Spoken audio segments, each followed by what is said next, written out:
ቅዱስ ቅዱስ ቅዱስ ተብለህ በአእላፍ መላእክት አንደበት የምትመሰገን የሠራዊት ጌታ ሕያው እግዚአብሔር ሆይ ያለ እረፍት የሚያመሰግኑት ትጉሃን መላእክት እያሉልህ እኛን ደካሞችን ለምስጋና ንጹሐን ሳንሆን በንጹሑ ቅዱሳንም ሳንሆን በተቀደሰው ስፍራ ስለሰበሰብከን ያየህብንን ያላሳየህብን የሰማህብንንም ጉድ ያላሰማህብን የእርቃናችን ከዳኝ የገመናችን ሸፋኝ ቸሩ አባት ደጉ ጌታ ባለብዙ ምሕረት እግዚአብሔር ሆይ አንተ እንደ ሰው አይደለህምና ክብርና ምስጋና ለተወደደው ስምህ ይሁን።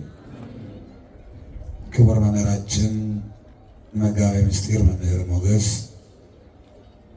ክቡር ሊቀ ስዩማን ዘማሪ አስማማ ወልደ ሚካኤል፣ ክቡራን ወልደ ያሬድ ሊቃውንት አበው መነኮሳት፣ አባቶች ካህናት፣ ወንድሞች ዲያቆናት፣ የደብሩ የሰንበት ትምህርት ቤት መዘምራን፣ በደመ ወልደ እግዚአብሔር የከበራችሁ ሁላችሁ ምዕመናን እንደምን ዋላችሁ?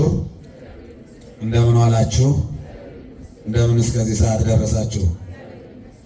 ሞት በነገሰበት የመርዶ ዜና በበዛበት በሰላም ወጥቶ መግባትን ብርቅ በሆነበት በዚህ አሰቃቂ ዘመን ሕይወታችንን እንደ ዓይን ብሌን ጠብቆ እዚህ ያደረሰ ፍቅሩ ከእናት በላይ የሆነው ጌታ ስለማይነገር ብዙ ስጦታው ስለማይከፈልም በጎ ውለታው ሁሉ ክብርና ምስጋና ለተቀደሰው ስሙ ይሁን።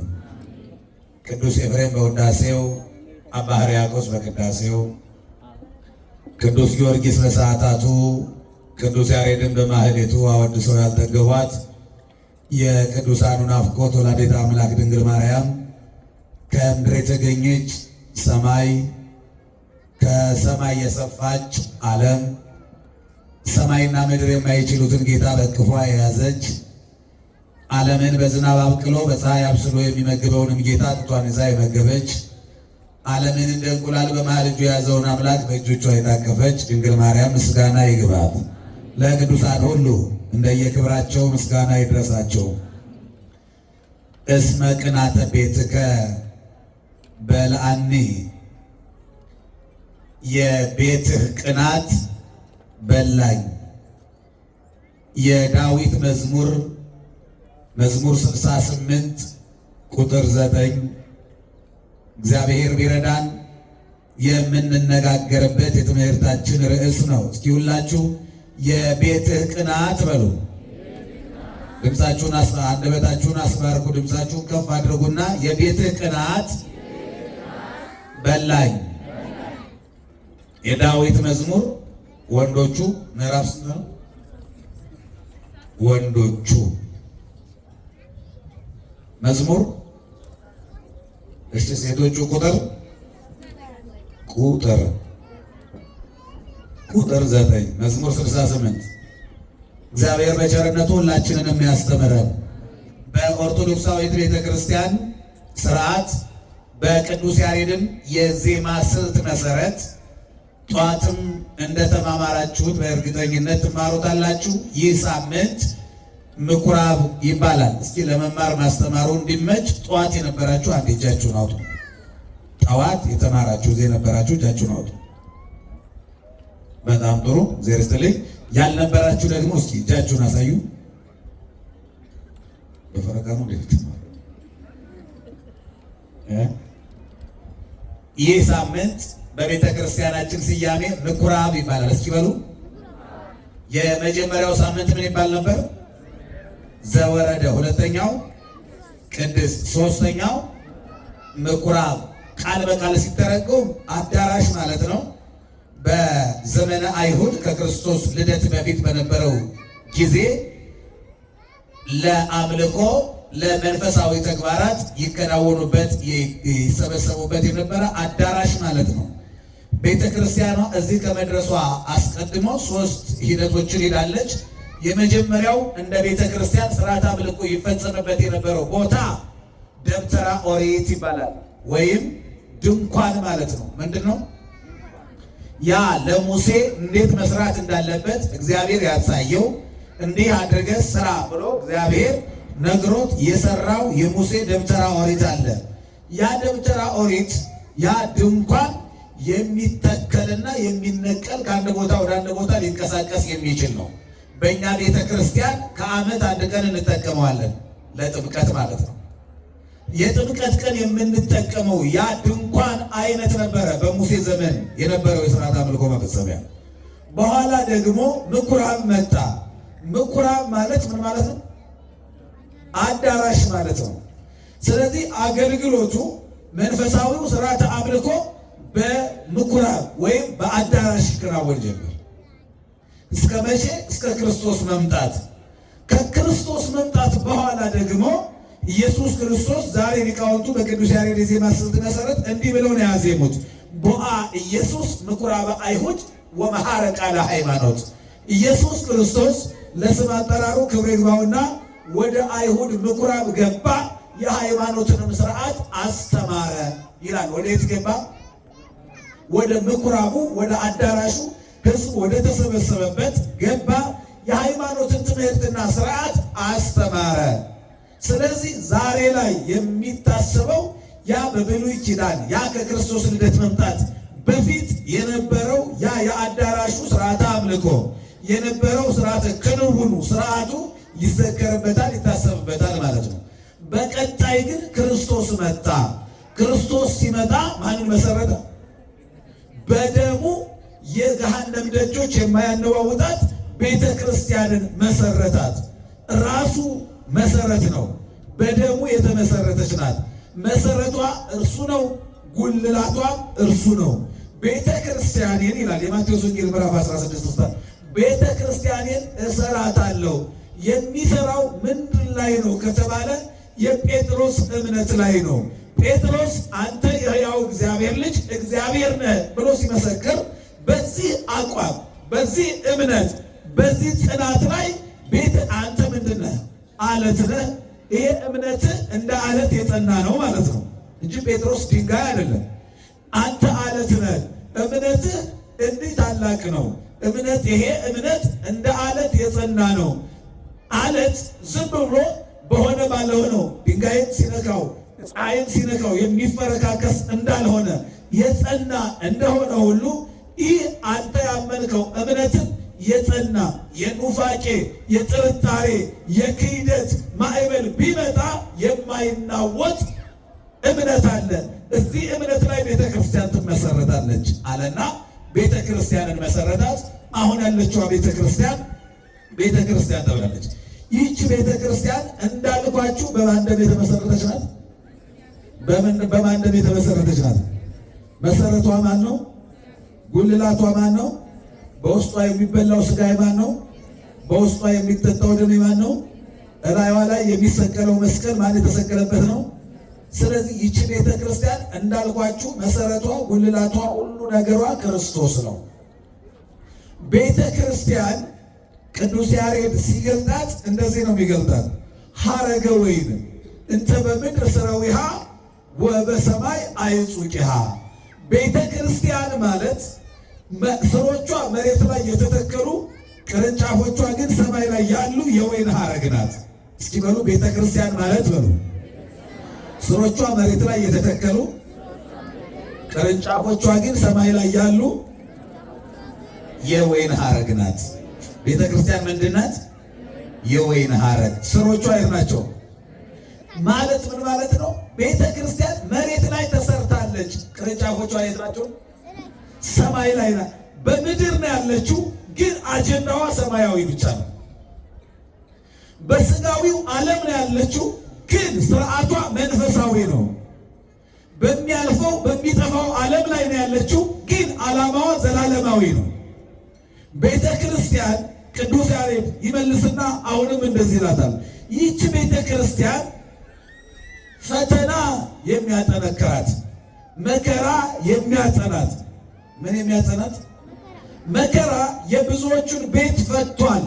ቤተ ክርስቲያንም ግን የሚያጸናት መከራ ነው። መከራ በመጣ ቁጥር እንደገና ታብባለች። መከራ በመጣ ቁጥር እንደገና ልጆቿ ይበዛሉ። መከራ በመጣ ቁጥር አውዷ ይሰፋል። እንደገና ክብሯ እየገነነ ይመጣል።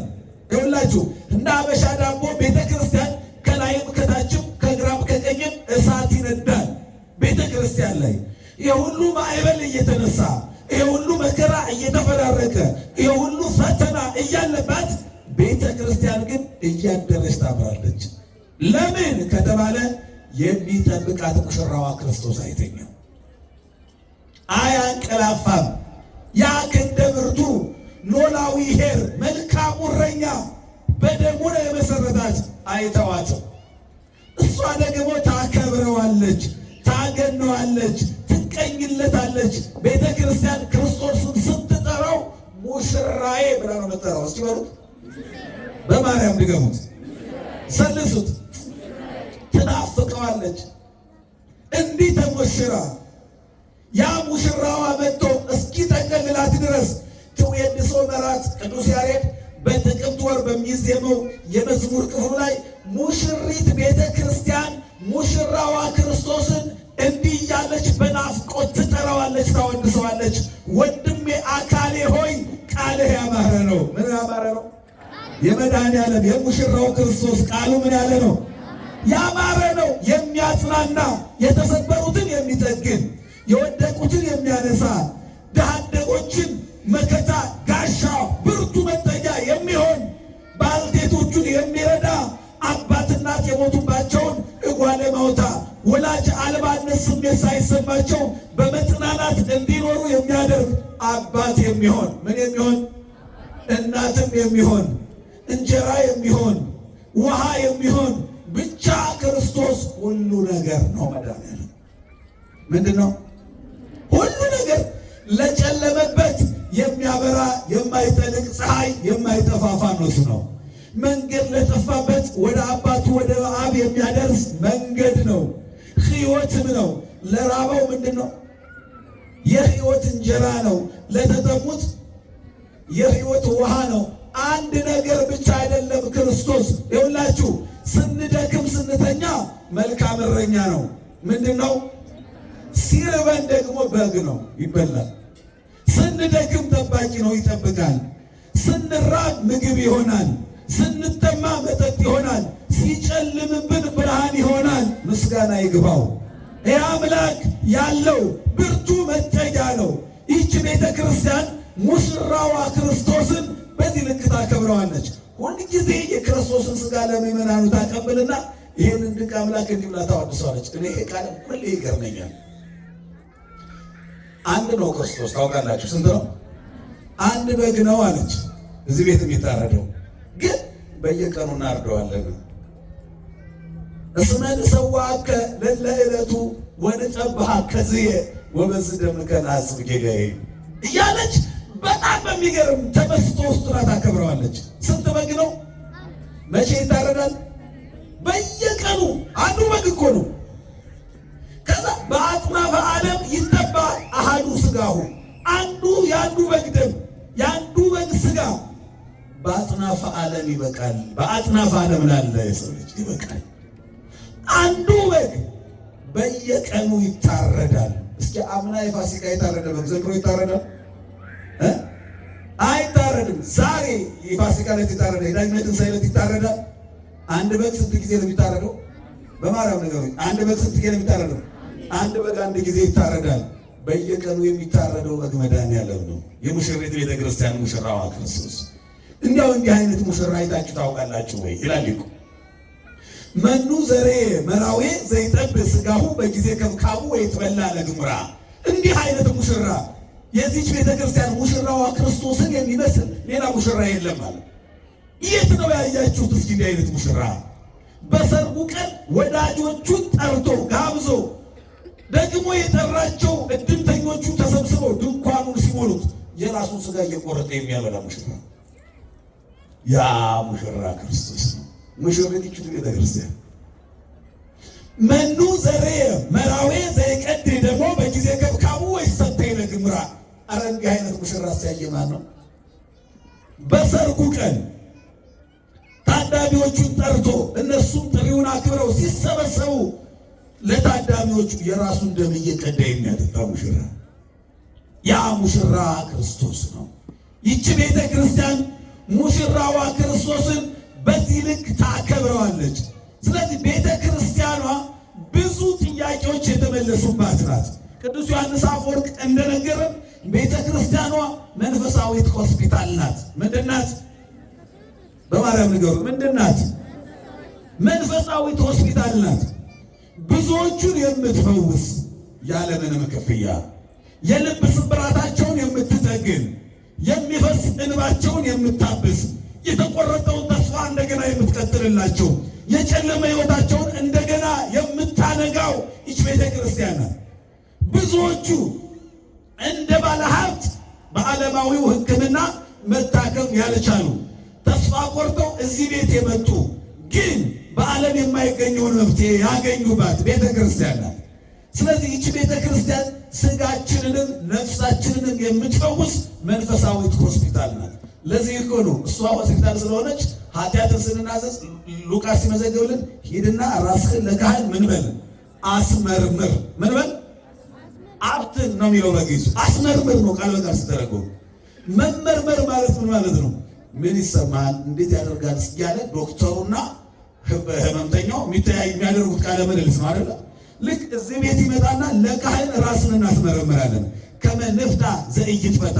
ዓለማዊው ዶክተር በዓለማዊቱ ሆስፒታል ውስጥ ያለው ፈውስ የስጋ ፈውስ ነው። እዚህ ግን የማትታየዋ ረቂቅ ነፍስ በማይታይ ማሰሪያ በኃጢአት ትታሰራለች፣ በካህኑ ስልጣን ደግሞ ትፈታለች። በጣም የሚገርም ክንውን የሚደረግባት ነው። ሌላው ውሃው እኛ ቤትና እዚህ ቤት ያለው ከአንድ ቧንቧ ተቀድቶ ሁለት ጀሪካ ውሃ፣ አንዱ ጀሪካ ውሃ እኛ ቤት ቢሆን አንዱ ደግሞ እዚህ ቤት ቢመጣ የእግዚአብሔር ቃል ሲነገርበት እኛ ቤት ያለው ውሃ ነበረ፣ አሁንም ውሃ ነው። እዚህ ቤት ያለው ግን ምን ይሆናል? ነገሩኝ። የስም ለውጥ አለው ማለት ነው። ይቆይና እኛ ቤት ያለውን ሰው ሻወር ቢወስድበት ምንም አይመጣም። እዚህ ቤት ያለው ግን ሻወር መውሰድ አይደለም፣ እንደው መንፈስ ያለበት ሰው ትንሽ ጠብ ሲልበት ምን አልኩ ይላል? ተቃጠልኩ ይላል። ለአማጽያኑ እሳት ይሆናል ማለት ነው። እዚህ ቤት ያለው ውሃው ገብቶ ጸበል የሚሆንበት፣ አፈሩ ገብቶ እምነት የሚሆንበት ቤት ነው የቤት። ሌላ በዓለም ላይ በምድር እንዲህ አይነት ድንቅ ነገር የሚከናወንበት ተቋም የለም። ለዚህ ነው ቅዱስ ያሬድ ስሮቿ መሬት ላይ ናቸው፣ ቅርንጫፏ ግን ነው። የሰማይን አምላክ ድንቅ ስራ በምድር የምትገልጥ የምታወጅ ናት ማለት ነው። ስለዚህ ይቺ ቤተ ክርስቲያን ክብሯ ድንቅ ነው። እኛም እየተዝረከረክን ክብሯን አልጠበቅንም፣ አላስጠበቅንም። ለእሷም ጥብቅና አልቆምንም። በእኛ ምክንያት እሷም ብሎ ክርስቲያን እየተባለ እሱም ብሎ ክርስቲያን እሱም ብሎ አማኝ እየተባለ ቤተ ክርስቲያን እንድትሰደብ እንዲያውም እኛ በር ከፍተንባታል።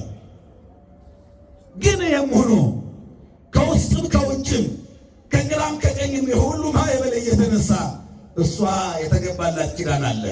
የገሃነም ደጆች ምን አይሏትም አይችሏትም ተብላለች። ትቀጥላለች። ሙሽራዋ መጥቶ እስኪጠቀልላት ድረስ ታበራለች። ቤተ ክርስቲያን በምድር አለች፣ ቤተ ክርስቲያን በሰማይም አለች። በደንብ ስሙ ይመናል። የዚህ ቤት ክብር የሚነገርበት ሳምንት ነው። ቤተ ክርስቲያን በየት አለች? ቤተ ክርስቲያን በየት አለች? በምድርም አለች፣ በየትም አለች፣ በሰማይም አለች። ዜማው በምድር አለ፣ በየትም አለ፣ በሰማይም አለ። ካህናት በምድር አሉ፣ ካህናት በሰማይም አሉ።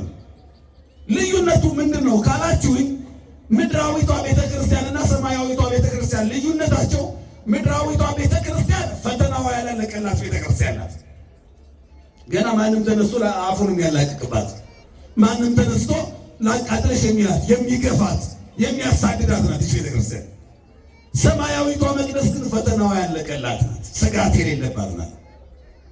ምድራዊቷ መቅደስ ንጹሕ የሆነውም ንጹሕ ያልሆነውም አንድ ላይ ተግበስብሰን አምልኮ የምንፈጽምባት ናት። ገና ደጅ እየጸናን ንጹሕ ለመሆን ቅዱስ ለመባል ለመብቃት ገና ዋዜማው ላይ ያለን ሁላለን። ገና እየመጡ ያሉ ደግሞ አረፋጆች ደግሞ ያሉባት ማለት ነው። ያችኛዋ ቤተ ክርስቲያን ግን እንደ መገበሪያ ስንዴ የተለቀሙ ቅዱሳን ብቻ ሥርዓተ አምልኮ የሚፈጽሙባት ናት። ይችኛዋ ቤተ ክርስቲያን እያጠራች እየወለወለች እያነጻች ንስሐ እያስገባች ሥጋ ወደሙን እያበላች እያጠጣች በንስሐ አጥባ ወደዛችኛዋ ቤተ መቅደስ ትልካለች። ያችኛዋ ቤተ መቅደስ ደግሞ ትቀበልና አክብራ ወደ አገልግሎቱ ታሰማራለች። ሁላችንም መልካም የመስራታችን ዓላማ፣ ሁላችንም በሃይማኖታችን ውስጥ በዚህ ምድር ስንኖር የምናከናውነው በጎ ተግባር በሙሉ ዓላማው እዛችኛዋ መቅደስ ለመግባት ነው። እዚያ ከገቡ መውጣት የለም። ካገኙ ማጣት የለም። የኑሮ ውድነቱ ባለሀብት ሆኖ የሚንደላቀቅ ድሃ ሆኖ የሚሳቀቅም የለም። አንዱ በደም ብዛት አንዱ በደም ማነስ የሚሰቃዩባት አይደለችም። ቀንና ሌሊት አይፈራረቅም። ክረምትና በጋ አይፈራረቅም። ማግኘትና ማጣት የለም። ሐዘንና ደስታም አይፈራረቅም። እግዚአብሔር ራሱ እያበራ የማይጠልቀው ፀሐይ የማይጠፋው ፋኖስ ኢየሱስ ክርስቶስ እያበራ ለዘላለም ይኖራል። ሰኞ ማክሰኞ ብሎ ቀን መቁጠርም የለም ማለት ነው። በዛ ሁልጊዜ ምንድን ነው ከተባለ ሁልጊዜ እሁድ ነው። ሁልጊዜ ምንድን ነው? ሁልጊዜ እሁድ። ሰኞ የለም። ምክንያቱም ክርስቶስ የሚመጣው መቼ? እሁድ ነው። ይመጣና በኃጥአን ይፈርድባቸዋል። እግዚአብሔር ይሰውረን። ለጻድቃን ይፈርድላቸዋል። ይደምረን። አሜን በሉት። ይደምረን ከጻድቃን። ጻድቃንን ይዞ ወደ መንግስተ ሰማያት ይገባል። ፀሐይም ጨረቃም አሁን ጠፍቷል። ሌሎም አያስፈልጉም። የአምላከ ፀሐይ ራሱ መጥቷል አሁን። ስለዚህ እሱ እያበራ ከጨለማ ጋር በፈረቃ አይሰራም። እሱ ሁልጊዜ ያበራል። ፀሐይ ዘዘልፈ ያበራል በቅዱሳን ይላል ኪዳናችን። ለዘወትር የሚያበራ ፋኖስ የማይጠልቅ ፀሐይ ነው እሱ። እሱ እያበራ ለዘላለም ይኖራል። የሚመጣው እሁድ ነው። እሁድ በዛው ይዞ ይሄዳል። ያ ቀን አይመሽም። እየሰማችሁ ነው? መሽቶ ካልነጋ ሰኞ የለም ማለት ነው። ልክ ያ ቀን ረጅም ይሆናል። ሁልጊዜ ምንድን ነው? ሁልጊዜ ምንድን ነው? እሁድ። አሁን ይሄ ቀን ዛሬ ምንድን ነበር? እሁድ ነበር አይደል? ባይመሽ ይሄ ጨለማ ባይመጣ ኖሮ በዛው በብርሃኑ የሚቀጥል አይ አሁን 12 ሰዓት አልፏል። ከዚህ በኋላ የሰኞ ተራ ነው። ሰኞ እንላለን። መሽቶ ካልነጋ ሰኞ አይባልም ማለት ነው። ልክ ክርስቶስ እሁድ ይመጣል። ከዛ በኋላ ጨለማ ድራሹ ይጠፋል። ጭራሹ አይመጣም። በዛው ብርሃኑ ይቀጥላል። ሁልጊዜ እሁድ። ለምንድን ነው በቤተ መቅደሱ ሁልጊዜ በየሳምንቱ እሁድ የምንሰበሰበው የምንዘምረው መላእክቱ መስለን የምናረፍደው ካላችሁኝ በመንግስተ ሰማያት የምንኖረውን ኑሮ ቅምሻውን እየቀመስን ዋዜማውን እያከበርን እንዲህ እንደተሰበሰብን እንዲህ ደስ እንዳለ እንዲህ እንደዘመር እያመሰግን ያንን እያዘከር ነው። ነገ የምንኖረውን ኑሮ እየተለማመድን ነው። ማስታወቂያውን እየሰራ ነው። አያችሁ፣ ያው ያን ፊልም ማስታወቂያ ታውቃላችሁ። 1 ሰዓት የሚፈጅ ከሆነ ቀንጠብ ይደረግና 2 ደቂቃ 3 ደቂቃ ማስታወቂያው ይሰራል አይደል? ከዛ ሙሉ ፕሮግራሙን እሑድ 9 ሰዓት ይጠብቁን ይላል ማለት ነው። አሁን ይሄ ዝማሬ በምድር አለ። ይሄ ማስታወቂያ ሆኖ ሙሉ ፕሮግራም በመንግስተ ሰማያት ይጠብቁን። እግዚአብሔር ለዚያ ክብር ያብቃን። የሰማነውን ይባርክልን።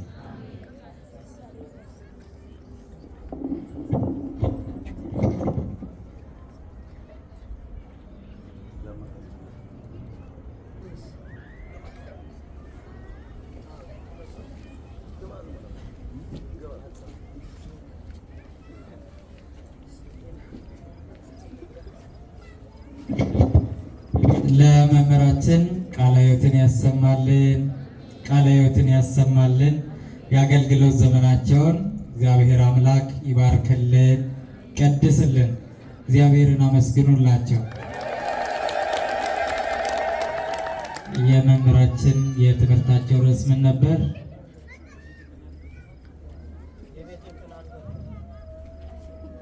እሺ፣ ከዚህ ከፊት ለፊት አካባቢ ከኋላም የቤተ ምን መዝሙር ስንት? አዎ፣ የምንመጣበትን ዓላማ ልናውቅ ያስፈልጋል። ይሄ ምንድነው? ቦዲ ኢዝ ፕሬዘንት ማይንድ ኢዝ አብሰንት እንዳይሆን ሰውነታችን እዚህ ቁጭ ብሎ አይምሯችን ደግሞ ሌላ ቦታ ሊሆን አይገባም። በእግዚአብሔር ቤት ስንመጣ የእግዚአብሔርን ቃል ለመስማት እስከሆነ ድረስ በቃሉ መታነጽም ስላለብን ቃሉን ልንሰማ ይገባናል። ቃሉን አጣፍጠው አመስጥረው ላስተማሩን መምህራችን በድጋሚ ቃለ ሕይወትን ያሰማልን፣ ቃለ ሕይወትን ያሰማልን። የአገልግሎት ዘመናቸውን እግዚአብሔር አምላካችን ይባርክልን፣ ይቀድስልን። መጋቤ ሐዲስ መምህር ኤርምያስ ማለት እዚህ ገዳማችን ላይ ላለው ታላላቅ ጉባኤዎች ሁሉ ደፋ ቀና የሚሉ ሁሌ የሚታዘዙ መምህራንን ዘማሪያንን ባጣነበት ጊዜ ሁሉ እሳቸው ብዙ መስዋዕትነት ከፍለው የሚጠሩልን ናቸውና በድጋሚ እግዚአብሔርን አመስግኑልን። መምህራችንን ቃለ ሕይወት ያሰማልን። አሁን ወደ መጨረሻው የዝማሬ ክፍል እየሄድን ስለሆነ ሁላችንም ከያለንበት ቆም ብለን ጧፍ ያዛችሁን አሁን ማብራት ይቻላል። ወደዚህ ወደ አውደ ምሕረቱ እንድትመጡ በፍቅር እንጠይቃችኋለን። ራቅ ያላችሁም ወደዚህ ሰብሰብ በሉ። አባቶቻችንም እንደተለመደው ማዕጠንተ ወርቁን ይዘው ያማረውን የሰመረውን ድውዩን የሚፈውሰውን ማዕጠንተ ወርቁ ላይ ያለውን የጣፈጠውን ጸሎተ ዕጣን የደረሰበትን ዕጣኑን ይዘው ስለሚወጡ እዚህ አውደ ምሕረቱ ፊት ለፊት እንድትሆኑ በእግዚአብሔር ስም በፍቅር ቃል እንጠይቃችኋለን። ክቡር ወንድማችን ሊቀ ስዩማን አስማማው ከሱ ጋር በዝማሬ እንቆያለን ማለት ነው። ወደ ዝማሬው እንሄዳለን።